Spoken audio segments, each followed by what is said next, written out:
Hello everyone, I hope you all are doing well and I wish you all the best कि आपकी जो stock market की journey है investment trading की वो अच्छी जाए और आप उसमें से अच्छे पैसे कमाएं guys. And yes, thank you so much for watching my YouTube channel videos. और अभी आने वाला है एक नया आईपीओ टीबीआई कॉन लिमिटेड का, तो आईपीओ डिटेल्स देखते हैं। आईपीओ डेट जो है वो 31 मई 2024 से लेकर 4 जून 2024 तक है। फेस वैल्यू 10 रुपये पर शेयर। प्राइस बैंड जो है वो 90 रुपये से लेकर 94 रुपये पर शेयर है और लॉट साइज़ 1200 शेयर्स का है। टोटल इशू साइज़ जो है वो 47,80,851 शेयर्स है। करीब 44 करोड़ 94 लाख रुपए कंपनी जुटाने वाली है। एंड गाइस, आप देख सकते हैं सारे के सारे फ्रेश इश्यूज़ है। एक भी शेयर ओएफएस मतलब ऑफर फॉर सेल के ज़रिए नहीं आने वाला है। 47,80,851 शेयर्स, 44 करोड़ 94 लाख रुपए कंपनी जुटाएगी। अब इसका बेसिस ऑफ अलॉटमेंट जो है वो 5 जून 2024 को होगा। इनिशिएशन ऑफ रिफंड की जो डेट है वो 6 जून 2024 को है और credit of shares to demat की जो डेट है वो भी 6 जून 2024 को ही है गाइस। लिस्टिंग डेट जो है वो 7 जून 2024 को है और cut off time for UPI mandate confirmation शाम को 5 बजे 4 जून 2024 है गाइस। और issue type book built issue IPO. Listing जो है वो एनएसई एसएमई पे होने वाली है गाइस। तो ये एक स्मॉल एंड मीडियम एंटरप्राइजेस का आईपीओ है, मेन बोर्ड आईपीओ नहीं है, जिसकी शेयर होल्डिंग प्री इशू 1,33,77,605 और शेयर होल्डिंग पोस्ट इशू 1,81,58,456 है गाइस। सो बेसिकली आप शेयर होल्डिंग पोस्ट इशू का ये जो फिगर है उसमें से शेयर होल्डिंग प्री इशू का फिगर माइनस करेंगे तो आपको फ्रेश इश्यूज़ के जो नंबर ऑफ शेयर्स है टोटल, मतलब टोटल इशू साइज नहीं, फ्रेश इश्यूज़ के जो नंबर ऑफ शेयर्स है वो आपको मिलेंगे गाइस। और रिजर्वेशन जो है QIB shares offered not more than 50% of the net issue है। Retail shares offered not less than 35% of the net issue. NIA HNI shares offered not less than 15% of the net issue है guys. Retail category में minimum हो या maximum हो, एक ही lot के लिए apply करना है। 1200 शेयर्स आ जाएंगे, 1,12,800 रुपये आपको गाइस देने पड़ेंगे।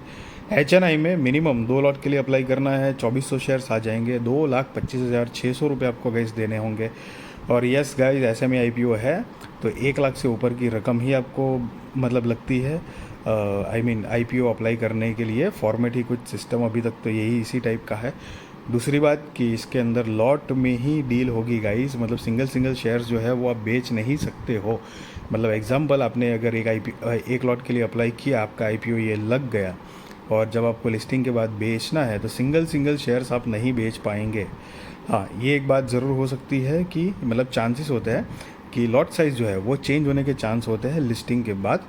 जैसे कि मतलब यहाँ पर 1200 एग्जांपल कि एक लॉट 1200 शेयर्स का है तो वो मतलब चेंज होने के चांसेस होते हैं। ज़रूरी नहीं है कि चेंज होते ही होते हैं, बट चांसेस होते हैं गाइस, ये बात का आपको ध्यान रहे।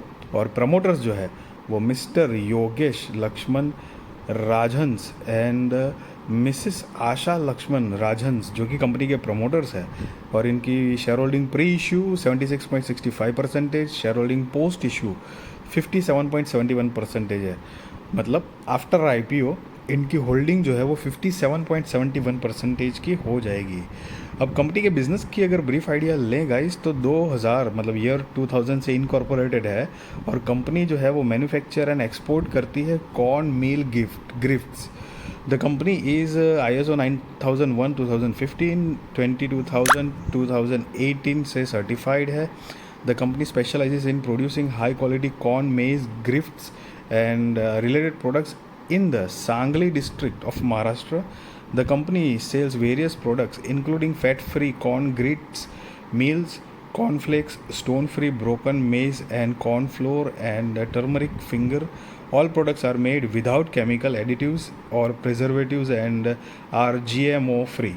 So basically जो corn आता है मतलब मक्कई बोलते हैं कुछ लोग, कुछ जगहों पर भुट्टा भी बोला जाता है, तो बस उसकी प्रोडक्ट्स कंपनी बनाती है और उसकी मतलब मैन्युफैक्चर करती है, एक्सपोर्ट भी करती है और सेल्स भी करती है गाइस। तो मतलब आप कंपनी का बिज़नेस देख सकते हैं यहाँ पर कि मोटा मोटी ये कॉर्न के रिलेटेड कंपनी का बिज़नेस है। अब कंपनी बेसिकली बिज़नेस क्या जनरेट कर पा रही है वो देखते हैं। तो कि यहाँ पर 31 मार्च 2021, 22, 23 और 30 सितंबर 2023 के फाइनेंशियल्स दिए गए हैं। ये सारे फिगर लैक्स में है गाइस, मैं आपको करोड़ में कन्वर्ट करके बताऊंगा। और रिसेंट वाला जो है 30 सितंबर 2023 का फाइनेंशियल्स वो हम नहीं देखेंगे क्योंकि हाफ ईयर का है, और फुल ईयर का कंपेयर करके देखते हैं कि मतलब कंपनी ने प्रोग्रेस क्या किया है ये तो 3 सालों के अंदर। तो असेट जो है वो 31 मार्च 2021 में 42 करोड़ 54 लाख रुपए के आसपास थी, जो 31 मार्च 2023 में बढ़कर 121 करोड़ 62 लाख रुपए के आसपास हुई है। रेवेन्यू जो है वो 67,76,000 से बढ़कर 140 करोड़ 42 लाख रुपए के आसपास हुई है। प्रॉफिट आफ्टर टैक्स 23 लाख से बढ़कर 6 करोड़ 86 लाख रुपए के आसपास हुई है।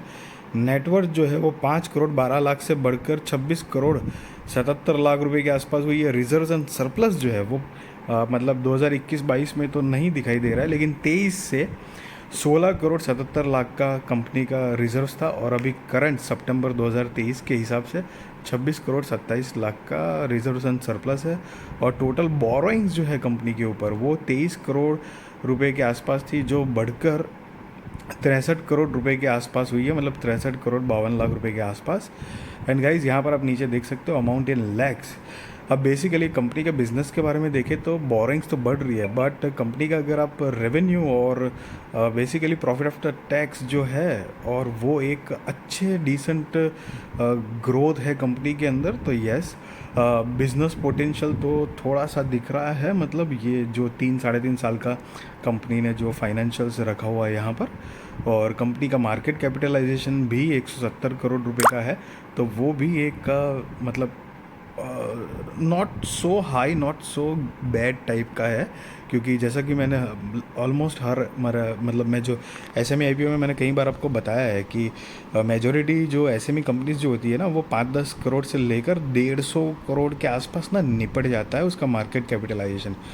कम कंपनियां होती है जिसका 175, 200, 250, 300 करोड़ रुपए के आसपास का मार्केट कैपिटलाइजेशन होता है। तो यहाँ पर 170 करोड़ रुपए के आसपास का मार्केट कैपिटलाइजेशन है, तो एक उस हिसाब से एक जस्ट हल्का सा एक पॉजिटिव पॉइंट ज़रूर ले सकते हैं गाइस। हालांकि अगेन मैं आपको कोई बाय और सेल रिकमेंडेशन नहीं दे रहा हूँ, मैं आपको ये भी नहीं बता रहा हूँ कि आप आईपीओ में अप्लाई करो या ना करो। That is depend on your risk research और फाइनेंशियल एडवाइज़र को पूछ कर करना। बट यस मैं ओपिनियन ज़रूर शेयर करता हूँ आपके साथ, मेरा जो भी छोटा मोटा एक्सपीरियंस है गाइस उस हिसाब से। और ईपीएस जो है वो pre IPO 5.13, post IPO 7.34, px जो है 18.33 और पोस्ट आईपीओ 12.8 है गाइस। सो बेसिकली मतलब मैं गाइस आपको इसलिए ये बात बताता हूँ because see the thing is कि जो छोटी कंपनीज होती है उनके लिए भी मतलब फंड रेज की ये फैसिलिटी निकाली गई है। अब छोटी कंपनी है तो ज़रूरी नहीं है कि वो छोटी की छोटी ही रहेगी, बड़ी मतलब समझो कि मतलब ये माइक्रो कैप टाइप की कंपनी है, राइट गाइज। टाइप की कहाँ से, मतलब है ही माइक्रो कैप ही है ये। माइक्रो कैप नहीं, एक्चुअली अल्ट्रा माइक्रो कैप कहे तो भी गलत नहीं है। तो मतलब ज़रूरी नहीं है छोटे मार्केट कैपिटलाइजेशन वाली कंपनी बड़ी भी बनी है, वो भी हुआ है मार्केट में, तो अब बड़ी कंपनी छोटी बन गई, वैसे भी होता है। बहुत सारे एग्जांपल्स मार्केट सेट करते रहते हैं, बट द थिंग इज़ कि in a matter of like consistent business in this competitive market वो थोड़ा डिफ़िकल्ट हो जाता है। और बेसिकली अमाउंट जो है वो बहुत बड़ी लगानी पड़ रही है। आप देख सकते हैं करीब 1,12,000 की 1,20,000 के आसपास तो आईपीओ अप्लाई की अमाउंट है एक लॉट के लिए। तो वो कुछ चीज़ें हैं, क्योंकि कई बार नॉर्मली हम मतलब जो रिटेलर्स होते हैं वो इन्वेस्टमेंट की जर्नी में छोटा छोटा करके इन्वेस्ट करते हैं, तो कई लोगों के तो 4-5 लाख के तो टोटल मिला के पोर्टफोलियो होगा। सो समझ रहे हो, एक ही झटके में एक शेयर के अंदर आईपीओ अप्लाई करने के लिए तो ये सारी चीज़ें पैसे इतने जा रहे मतलब डालने पड़ते हैं।